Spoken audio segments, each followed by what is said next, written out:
في لحظة انك محتاج ايد تساعدك توصلك لبر الامان، احنا معاك. عزيز الطفل، ابني وبنتي، لو في يوم تهت حسيت بالضياع بقسوة اللي حواليك، مرة تانية بنقول لك بكل الحب احنا معاك. بحبك يا حياة، بحبك يا حياة، حبي راح الصلاة، بحبك يا حياة، وعشان بحب نورك برمي قلبي في بحور، واقول للظلم لا، واقول للكره لا، واقول للحزن لا لا لا لا لا لا.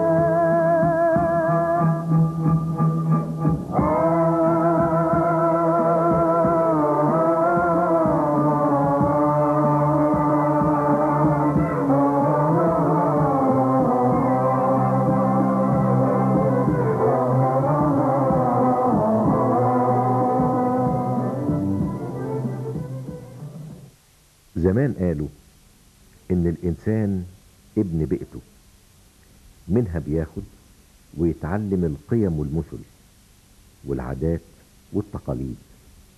عايز اقول ان الطفل، اي طفل، احنا اللي بنشكله، احنا اللي بنحطه على اول طريق، والطريق ده اما يكون طريق السلامة او العكس. وحسن كان ممكن يبقى مواطن بدرجة امتياز، لكن الوسط اللي اتوجد فيه اكيد هيوصله لطريق شائك نهايته على عكس ما كان حسن بيحلم.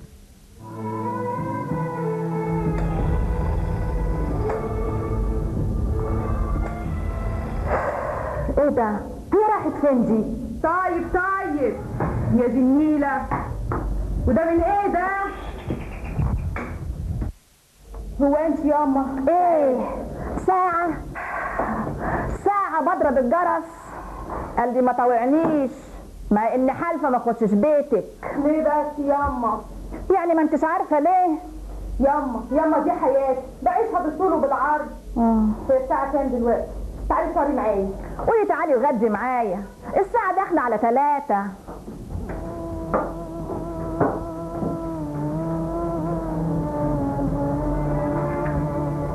عاجبك اللي انت فيه ده يا نوسة؟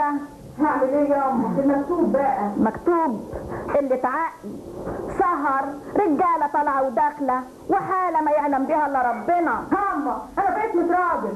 هو تاجر المخدرات ده عملتيه راجل؟ قطع الزمن اللي يقول عليه كده يا بقول لك ايه يا نوس، صاحب البيت جاني واشتكالي وبيقول لك هو بايع العشره ومش راضي يبلغ البوليس على اللي بيحصل في شقتك.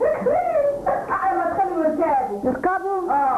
بقول لك ايه يا نوس، ابنك كبر ما شاء الله بقى راجل، خلي بالك عليه شويه يا نوس. عناية ياما. تعرفي ياما الواد طلع دماغه ناشفه قوي زي ابوه الله يرحمه. الله يرحمه.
يخرب بيت العيشه اللي احنا عايشينها دي.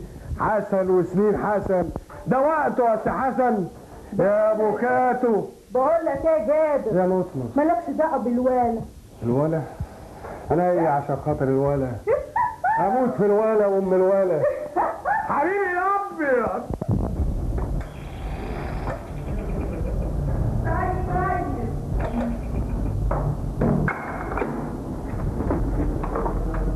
ايه ده يا ماما؟ بتكتفين؟ ابدا يا حسن، كنت نايم. انا قلت لك اكتر من مره خلي معايا مفتاح. معلش يا حسن، اصل عمك جابر مش راضي.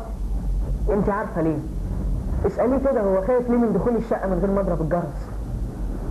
معلش يا حبيبي، معلش. تعال. عيني لما بتبص. اهلا يا اهلا يا اهلا. ازيك يا باشمهندس؟ صدق ابن حلال، لسه جاي على بالي.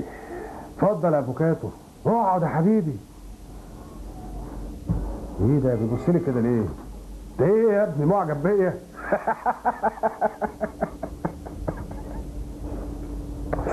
بقول لك ايه يا حسن؟ خير يا عم جابر. انت عارف المعلم خميس اللي انا بعتك ليه اخر مره وجبت لي منه 2000 جنيه؟ فاكر. فاكر انا اعطيتك كام لحلوح؟ ليه؟ 50 لحلوح صح؟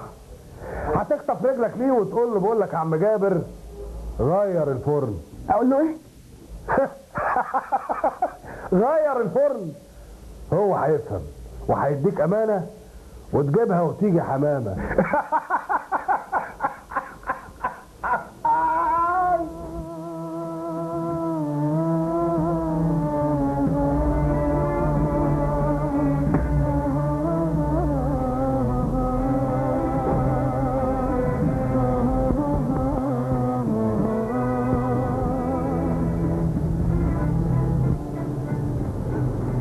فاكرني صغير ومش فاهم هما بيعملوا ايه، لكن مش هقدر، ما اقدرش اشاركهم في اللي هما بيعملوه.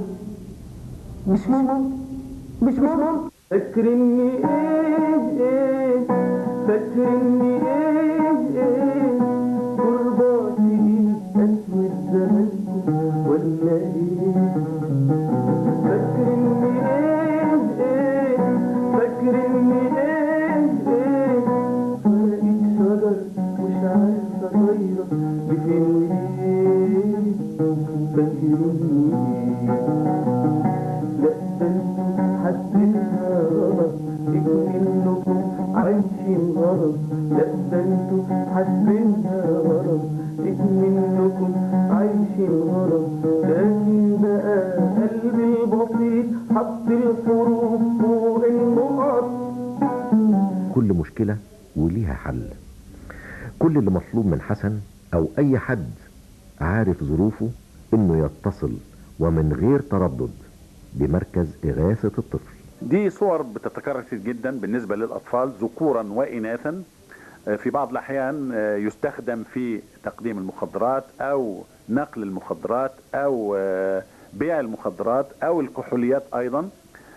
يستخدم في تقديمها للمتعاطيها في أماكن تعاطيها.